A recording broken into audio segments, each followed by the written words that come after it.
Yo, it's Thursday, March 24th. If you had any idea how fast we blew into the office and hit live stream today, you would laugh at us, but that's just indicative of this industry and what we're doing. It's time to make some trouble. Let's go. The people really want to know who I is and who I be. You know, we're a little bit, we're still in baby mode. I mean, if you've ever had a baby, you understand that it's a one-day event. It's not a one-day event. It happens every single day, and you've got to shift and adjust, and things For are 18 years. yes, and then pile on that. Starting a couple companies in the last 6 months, and it's like, hey, sometimes there's meetings on top of meetings, on top of other meetings, and we've got to get a pot out. And what we haven't done this in a while. I want to thank the watchers, the listeners, the people that tune in every single day. There are becoming a lot more of you. So just know you're not alone. If you're sitting there listening, you're not alone.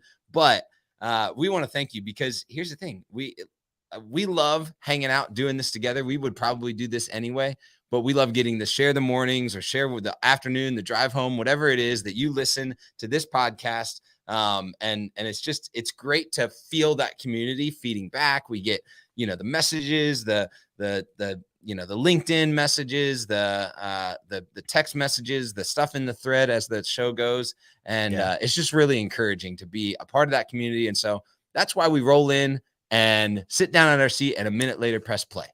Yeah, because we love it and we love you. All right, we got a few things. Hey, first of all, if you ordered swag, I know we've said this like 17 times. It's like in the mail, on a truck, or on a plane somewhere right now. Danielle and Isaac really did a big push this week. All the t-shirts got moved around where they needed to. We tagged everything up. We packed it up really nice. So if you get your swag this week or over the weekend, or whenever you get it, take some pictures and post it on social media, because it's going to be a ton of fun to just celebrate the other troublemakers rocking their troublemaker swag and their troublemaker mugs. And hey, this party is just getting started. And for those of you who ordered a shirt, I think the mugs as well, you're going to get a little special tag with a special link to a special Spotify playlist that we curated just for you. So a little surprise and delight. You're going to have a lot of fun with that. And hey, also, if you are an industry partner, or if you're a retail business and you check this out and you think this audience is valuable, we are filling out the calendar right now for our email sponsorships, and we have some other big swings planned. But if you want to be a part of that mix in really cultivating the troublemaker community with us, just reach out to us at crew@asotu.com, or there's a link in the show notes and the podcast notes so we can build this squad and go kick some gates in. Let's get to some news. Let's get to some news. What are we talking about first? Well, this one isn't in the show notes, and we're probably going to end up talking about this too long, but I just got a breaking news alert from my Wall Street Journal app, because I am a subscriber, because I'm a sophisticated business person. Sophisticated, very. Uber has just announced that you can now hail a taxi from the Uber app. Okay, real quick. Let me hold on. It deserves one of these. Okay, first, let me just roll out the irony here. And I know what they mean, but I get it. I get like what it actually means, but track with me. The irony of being like, new news, you can get a taxi in our app, is wild to me, because it's like, no, you've been a taxi service the whole time, but you branded yourself as not one. But now you have to bring back in the real taxi service to be able to execute your taxi service. Just it's gonna get all messy. The irony in the world. It's gonna get messy. Obviously they've done it out of duress. You don't just make that decision. They've been the anti-taxi transportation service since they broke onto the scene. They literally fought the taxi companies. It was like that scene in Anchorman, right? Where the two news stations came. It was like Uber and the taxi drivers, except there were a lot more taxi drivers, and the Uber drivers were just really nice. You know what I mean? But here's the deal. Water's in the back. We have the comfort. You can adjust the temperature. How much conversation do you want? There's a shortage of drivers. So Uber, from a business play, you don't want people to get into the habit of not opening the Uber app, right? No. Because the second I'm like, oh, it's probably going to take too long, I'm not even going to open it. No, you want people constantly opening your app, keeping it on their home screen, making it their first tap. I have no idea. I didn't even have a second to read the article. because it happened right before we came into the show. But we'll probably read it right after this and then probably include it in tomorrow's email somewhere. So if you want to see what we have to say about that, you can just sign up for the email list, asotu.com. But that we just had to talk about that. All right, let's get to the stuff that's actually in the show notes. Wait. Okay, we got to connect this, right? I can't just drop a news thing and you're like, we can. Cool, right? Well, we can. But I love connecting it. So think about this. A lot of tech companies, especially like Facebook and things like that, target monthly active users. So Uber does the same type of thing. How many people are opening our app and active with it, right? And so when you think about that from a business perspective, how are you tracking, especially on your website, monthly active users? Am I getting people back in the flow? Are they coming back for service? Are they coming back to look at their cars for their grandson, their kid, themselves, all of that type of stuff? So, a lot of people want to uptick unique users in their website. But the way that software companies think about it is, how do I get monthly active users rolling and continuing to stay in my life cycle, because that's a better impact. And so a lot of groups in the automotive space are thinking about this. They're thinking, how do we increase the monthly active usership of our group website, knowing that we've got 5, 10, 15, 20 dealers in the region? And so thinking about this as those group sites are doing the same thing that Uber is saying is, we actually have the user base sitting here asking for taxis or asking for used cars or new cars or service or parts or anything like that. And if we can roll that up, increase our monthly active users, know what those people are doing, and then retell stories to them over and over.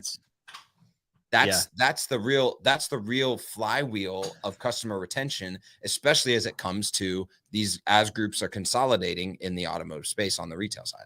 The Flywheel of Customer Retention by Kyle Mountsier. Let's go. Let's get to our actual first story.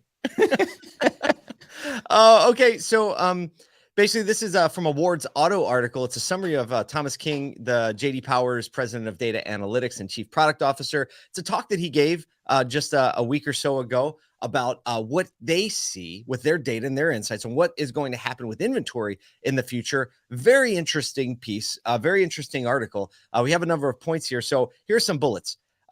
King forecasts heightened buying levels that will consume inventory once it's ready, because there's so much pent up demand. He's like, okay, they're going to say inventory is going to open up, and all the customers that are sitting on the sidelines right now, I'm one of them, because my lease is up and I'm hanging tight. Right. I would be flipping into another vehicle right now. I don't feel like paying a super high price. I don't feel like waiting for it. And so I'm just going to stay because I'm happy in my Telluride for now. So he's saying pent up demand is going to consume that, which is really a plot twist in like, hey, we have inventory again. He's like, then all these other buyers are going to enter the market. Everything's still going to be pinched.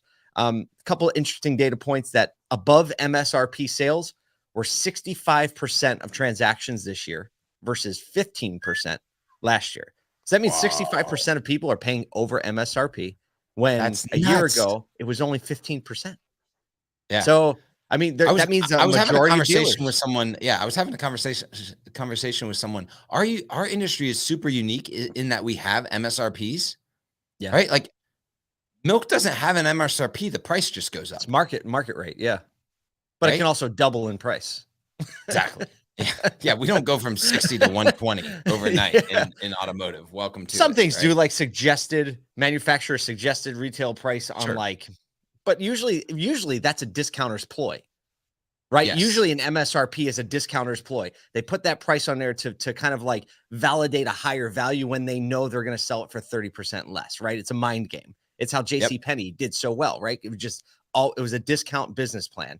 Kohl's, right? No one's still doing that. Yeah. Right. Yeah. And when you're at JCPenney, no one's paying $43 for the t-shirt. Right. No. But it's 60% off every day, right? Every other week. Well, and at least for the last 25, 30 years, that's been the ploy of MSRP in automotive.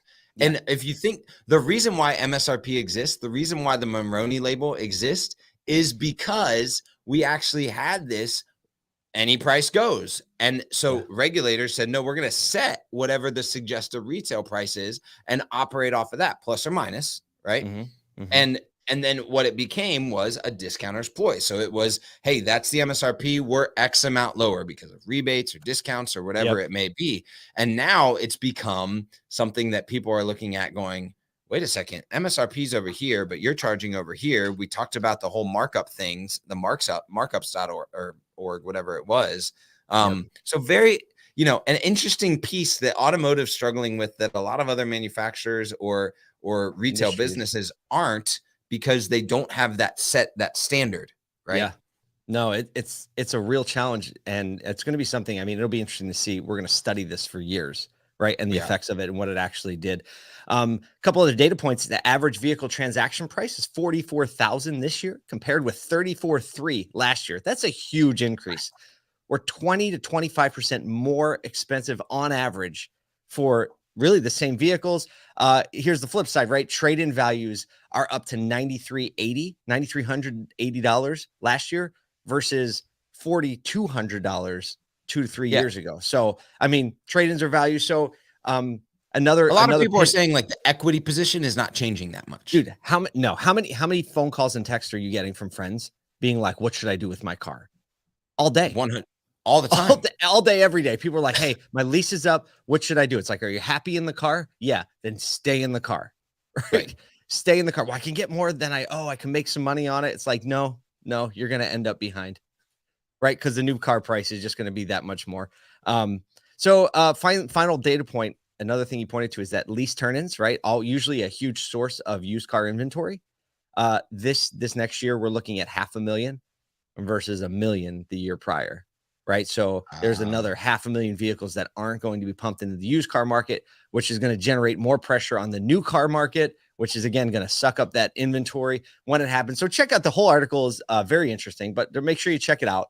Yeah, and think about that. I mean, from a lease perspective, there's a lot of 24-month leases out there, which is right around when we're in that 2-year timeline. From the pandemic. The lockdown started now, right? Yeah. So you think about, there's not just market indicators where people are keeping those leases or buying them out because the residual is right based on what they could purchase a used or new car at, but there's also just less inventory coming in because there was less inventory sold in that 120-day period when everyone was kind of going, what's going to happen, right? Oh, no one was buying cars, right? Need buyers only. Yeah, that's good. That's a good, man. I remember that so plainly. It feels like yesterday sometimes. It's wild. It does. Strangely, it does. Like, I can remember it so plain. My kids were 2 years younger. 2 years younger. Man, it's nuts. It's nuts. All right, let's talk about what's next. We only have a couple minutes. We got to talk about Tesla and Rivian. Both of them getting kiboshes. One from Texas, one from Georgia. Yeah. So Tesla opening its Gigafactory right near Austin in Travis County, and they're trying to throw this big 15,000 person party, right, with 2 stages and all kind. Think of it, Tesla level fanfare, and a couple of organizations. Adam Mosseri, the head of, wrong article. A couple of executives in. Couple county executives and I can't even talk right now. Environmental conservation organizations are pushing back, saying don't give them a permit. They haven't been a good community member, right? Their plant construction has been dusty. They're not really paying. They're not trying to build community. This event isn't going to build community. Let's not give them a permit until they decide to be a better community member. So, how do you think this one's going to turn out? Yeah, I mean, I think it's going to turn out with a 15,000 person party. I think there's going to be a 15,000 person party because that's a lot of revenue for an area. But it's interesting to hear that what people in communities want is community builders from business. Mm-hmm. So if you're a retail automotive dealer, what you already have, lean in further, because that's what people want. They just have to see it and feel it. Yeah. Right. No, and until they don't see it and feel it, they don't push back. Well, this is the difference between retail automotive dealers and big companies, like across the board, right? Which is here, talk about how, speaking of community retail dealers, winning one. Segue. Because of community. Go ahead, bring this up. This isn't in the show notes, but you read it this morning. Yeah. So Rivian came in and they said, is that what you want me to go to? Yeah. Sure. Yeah. So it's not in the show notes again. So it's hard to know where we're going, but we're here. Rivian is building this massive factory just north of Atlanta, right? I mean, just tons of jobs, all the stuff with the intention. They've come out with the intention saying, we're hoping that this gives us equity in Georgia for Georgia to say, thumbs up, you can sell direct to consumer. Well, guess what? Georgia was like, Wrong. Not going to happen. They're like, appreciate the jobs, appreciate all that type of stuff, but we're still protecting the franchise system in our state. So thumbs up, good on you. And I think that's good. You know what? And probably for Rivian, if they can figure out some level of franchise model, it'll be better for them in the long run. And for sure. And here's the thing, like people vote, right? Yeah. Laws are made by people. People are elected by people. So the consumer sentiment is everything. It's everything we're fighting for, right? To show value, right? To show the fact that we are great community members, to show the fact that we do have the community's best interest in mind, that we're contributors. We're not flying the money, capturing it here and flying it everywhere else. And hey, if you keep that sentiment high, guess what? The protections will stay in place because you're serving the customer the best way. I'm not saying keep the best solution away from consumers. I'm just saying, and we're both saying, that we believe the franchise auto dealers are the best solution for consumers, and we need to earn it, right? Like we can't rest on it. Like we have these laws. Whoa, that was water all over my desk. We're like, it's enough. You don't have to run. Everybody's scrambling to get a towel. This is just part of the course today. Think of yourself as a software company. You got 30 days you got 30 days to keep the business. Keep the business. That's keep the business. Community. It's our game to lose. So Bingo. That'll be the final word because we have meetings to get to. It is our game to lose. We have the laws in our favor. Let's not rest on them. Let's earn them every single day. You get to earn them today. Go make some trouble. Go, go, go, go, go. Thank you.